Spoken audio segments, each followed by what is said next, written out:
बिस्मिल्लाहिर्रहमानिर्रहीम। अस्सलामु अलैकुम dear students, second year chemistry chapter number 16 lecture number 13 का पार्ट ए। इससे पहले लेक्चर नंबर 12 में हमने पढ़ा था नॉमेनक्लेचर ऑफ अल्केन। अल्केन का नॉमेनक्लेचर हमने पढ़ा था। उसमें हमने डिस्कस किया था common system and IUPAC system. Nomenclature का जिस तरह आपको पता है कि इसका क्या मतलब है, nomenclature means naming system.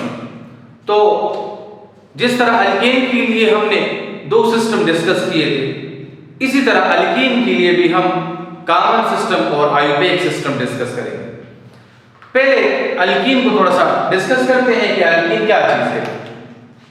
Alkyne are unsaturated hydrocarbons. ये क्या है? अनसैचुरेटेड है। Unsaturated mean those organic compound in which the valency of carbon does not fully satisfied with 4 sigma bond.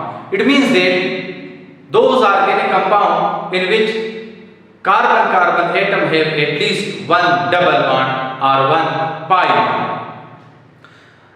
दो पाई बॉन्ड भी हो सकते हैं, मतलब ट्रिपल बॉन्ड में एक सिग्मा और दो पाई बॉन्ड होते हैं, और डबल बॉन्ड में एक सिग्मा और एक पाई बॉन्ड। तो अल्कीन वो ऑर्गेनिक कंपाउंड है जिसमें कार्बन एटम के दरमियान क्या हो, एटलीस्ट वन डबल बॉन्ड हो। उस डबल बॉन्ड में एक सिग्मा और एक पाई बॉन्ड होता है। अब सिग्मा बॉन्ड स्ट्रॉन्ग बॉन्ड है और पाई बॉन्ड वीक बॉन्ड है। जिस तरह हमें पता है सिग्मा बॉन्ड बनता है by the linear overlapping of atomic orbital, while pi bond is formed by the sidewise overlapping of atomic orbital. ये बात याद रखें, एक सिग्मा बॉन्ड को तोड़ने के लिए जो जनरली जो एनर्जी हम काउंट करते हैं दैट इज 282 किलो जूल पर मोल, और पाई बॉन्ड को तोड़ने के लिए जो एनर्जी रिक्वायर्ड है वो है 262 किलो जूल पर मोल। ना प्यारे बच्चों, अल्कीन का होमोलोगस सीरीज भी हमने डिस्कस किया था। अल्कीन में चूंकि पाई बॉन्ड मौजूद है, डबल बॉन्ड है कार्बन एटम के दरमियान, तो इसका फर्स्ट मेंबर स्टार्ट होता है E3 से, जिसमें दो कार्बन एटम होते हैं ना।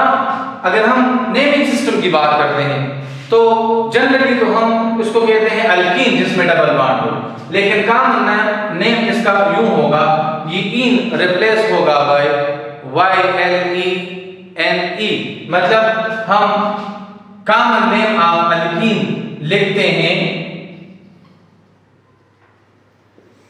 अल्कीन का कॉमन नेम क्या होगा? Alkylene. What is the common name of alkene? Alkylene, मतलब ENE रिप्लेस होगा बाय YLENE। अब अगर दो कार्बन हो तो हम उसको कहेंगे इथाइलिन। 3 कार्बन एक डबल बॉन्ड प्रोपाइलिन, 4 कार्बन एक डबल बॉन्ड ब्यूटाइलिन, 5 कार्बन एक डबल बॉन्ड कार्बन एटम के बीच पेंटाइलिन। जिस तरह मैंने एग्जांपल लिखे हुए हैं। कॉमन सिस्टम के मुताबिक unsaturated hydrocarbon containing double bond का नाम है अल्काइलिन। अब अगर दो कार्बन एटम हो उसके लिए हम लिखेंगे शाबाश इथाइलिन। 3 कार्बन एटम है CH2CH3, एक डबल बॉन्ड, तो इसका नाम होगा प्रोपाइलिन। 4 कार्बन एटम है, एक डबल बॉन्ड है, तो उसका नाम होगा ब्यूटाइलिन। 1 2 3 4 5 कार्बन एटम, एक double bond, CH2 double bond CH2 CH3, इसका नाम होगा पेंटाइलिन। अब ये तो देखिए डबल बॉन्ड कार्बन नंबर 1 के ऊपर है, लेकिन अगर डबल बॉन्ड की पोजीशन चेंज हो जाए तो उसके एग्जाम्पल भी आपको मैंने दिए हैं। एग्जाम्पल नंबर 2, मतलब if we have double bond at carbon number 2 और carbon number 3, इसके लिए तो हम लिख सकते हैं जनरली इन्हें। लेकिन अगर आइसोमर्स इसके बनते हैं, जिस तरह के ब्यूटाइलिन में 4 कार्बन है, तो डबल बॉन्ड कार्बन 1 के ऊपर भी आ सकता है, कार्बन 2 के ऊपर भी आ सकता है। सो in order to show position of double bond,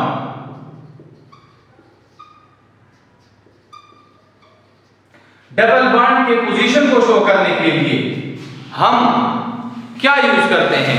हम ये सिंबल यूज करते हैं, अल्फा, बीटा, गेमा, सिग्मा, पाई। अगर डबल बॉन्ड कार्बन नंबर 1 के अलावा किसी और कार्बन के ऊपर हो तो उसके पोजीशन को शो करने के लिए हम इस चेन को क्या करेंगे? इन सिंबल्स से एडजस्ट करेंगे। जिस तरह अभी हमारे पास है, हम लिखेंगे अल्फा, बीटा, गेमा, सिग्मा। अब इस कंपाउंड का नाम क्या होगा?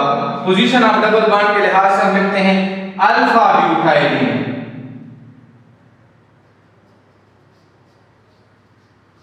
सेम मॉलिक्यूलर फार्मूला दोनों का सेम है। इनमें भी 4 कार्बन 8 हाइड्रोजन है, इसमें भी 4 कार्बन और 8 हाइड्रोजन है। लेकिन इसमें डबल बॉन्ड कहां आता है? अगर आप इस कंपाउंड को देखें तो डबल बॉन्ड बीटा कार्बन से स्टार्ट होता है। देखिए ये कार्बन जिसके साथ मैंने बीटा लिखा है, तो इस कंपाउंड का नाम क्या होगा? Beta butylene. अगर ऐसा एग्जांपल है जिसमें डबल बॉन्ड की पोजीशन कुछ और हो, लाइक हम इसको सिंबल से एडजस्ट करते हैं, alpha, beta, gamma, sigma, pi, ये वाला सिंबल फिजिक्स में शायद भी यूज किया जाता है ना। इस कंपाउंड का नाम क्या होगा? डबल बॉन्ड किस कार्बन पर है? गेमा। तो हम लिखेंगे गेमा, कितने कार्बन है? 6, 1 2 3 4 5 6। तो इसके लिए लिखेंगे गेमा हेक्साइलिन। अब इसका मतलब ये हुआ कि अगर इस कंपाउंड में डबल बॉन्ड है तो उसका पोजीशन अल्कीन में हम शो कर सकते हैं, सब्स्टिट्यूएंट को भी शो कर सकते हैं जो इसके साथ साइड पर ग्रुप अटैच होंगे। लेकिन हमें आईयूपीएक सिस्टम की जरूरत क्यों पेश आई है? क्योंकि बेटा अगर हमारे पास कार्बन एटम की तादाद बढ़ जाए, चेन कार्बन चेन गिनती हो जाए, मतलब 10 से 20 से कार्बन एटम की तादाद बढ़ जाए, तो फिर उसके हम किस तरह सिंबल से पोजीशन ऑफ डबल बॉन्ड को शो करेंगे? Like if we have example like this, तो हम इसके लिए लिखेंगे alpha, beta, gamma, sigma, pi. ये फिर इसके बाद हमारे पास सिंबल्स गिनती के कुछ सिंबल हैं, ज्यादा से ज्यादा 20 होंगे।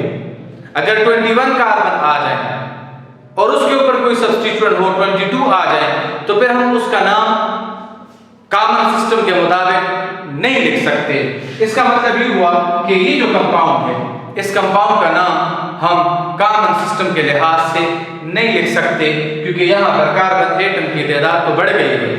लेकिन अब इसमें यहाँ पर इस कार्बन एटम के ऊपर हमारे पास ब्रोमीन अटैच है। So how we will shows the position of bromine? We can't show the position of bromine because we does not have a symbol to show its position. That's why हम इस drawback को cover करने के लिए एक universal system की तरफ जाएंगे। उस यूनिवर्सल सिस्टम का नाम है IUPAC system, IUPAC system. I stand for international, U for union, P for pure, A for applied, C for chemistry। तो ये एक तंजीम है जिसके लिहाज से हम किसी भी ऑर्गेनिक कंपाउंड का नाम लिख सकते हैं, ख़ास वो कितना ही कॉम्प्लिकेटेड क्यों ना हो। ये तो कॉम्प्लिकेटेड कंपाउंड नहीं है, ये तो सिंपल सा कंपाउंड है। मतलब अगर सिंबल हम हटा दें तो हम लिख सकते हैं 1 2 3 4 5 6 7 8 ऑक्टाइलिन। लेकिन अगर डबल बॉन्ड हम यहां पर लगाएंगे और साथ में हम इसके साथ सब्स्टिट्यूट अटैच कर लेंगे, तो फिर हम इनके पोजीशन को किस तरह मेंशन करेंगे? इनके पोजीशन मेंशन नहीं हो सकते, डबल बॉन्ड तो मेंशन हो जाएगा, पोजीशन आप सब्स्टिट्यूट मेंशन नहीं हो सकते क्योंकि हमारे पास सिंबल्स मजीद नहीं है। तो इन ड्रॉबैक्स को कवर करने के लिए हम जाएंगे एक ऐसे सिस्टम की तरफ कि जिससे हम इजीली कंपाउंड का नाम भी लिख सकें और सब्स्टिट्यूएंट या उसके साथ साइड पर कोई ग्रुप अटैच हो उसको भी मेंशन कर सकें। तो इसके बाद हम डिस्कस करेंगे आयोपेक सिस्टम ऑफ एल्कीन।